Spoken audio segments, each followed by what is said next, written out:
Puluhan orang tua siswa warga Cimahpar, Kecamatan Bogor Utara, Kota Bogor, sangat antusias mendaftarkan anaknya di SD Negeri 3 Cimahpar. Mereka pun harus rela antre dengan yang lainnya untuk mendaftarkan anaknya kepada panitia SPMB. Jumlah pendaftaran di SD Negeri 3 Cimahpar telah melampaui 85 orang. Berdasarkan aturan kuota yang ditetapkan pemerintah, yakni satu rombongan belajar atau rombel hanya boleh mendapatkan maksimal 28 siswa. Sementara SD Negeri 3 Cimahpar sendiri membuka 2 rombel, sehingga total hanya bisa menerima 56 siswa. Oleh karena itu, sisanya harus dialihkan ke sekolah terdekat. Adapun dokumen persyaratan yang harus disiapkan calon peserta didik antara lain kartu keluarga, akte kelahiran asli, KTP orang tua, dan jika tersedia ijazah TK juga diperbolehkan untuk dilampirkan.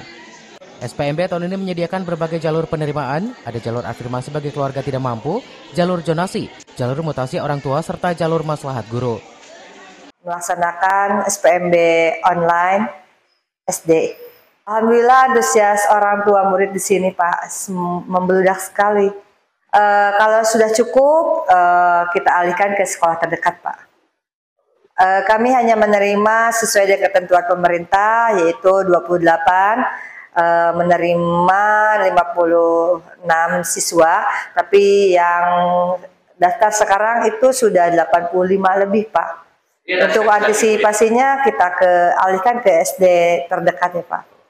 Persyaratannya itu ada KK, ada akte asli, ada KTP orang tua, kalau ada ijazah dari SD, dari TK boleh. Kalau misalnya tidak memiliki dari rumah tangga juga kami terima Pak. Dari Kota Bogor, Wawan Supriyatna melaporkan.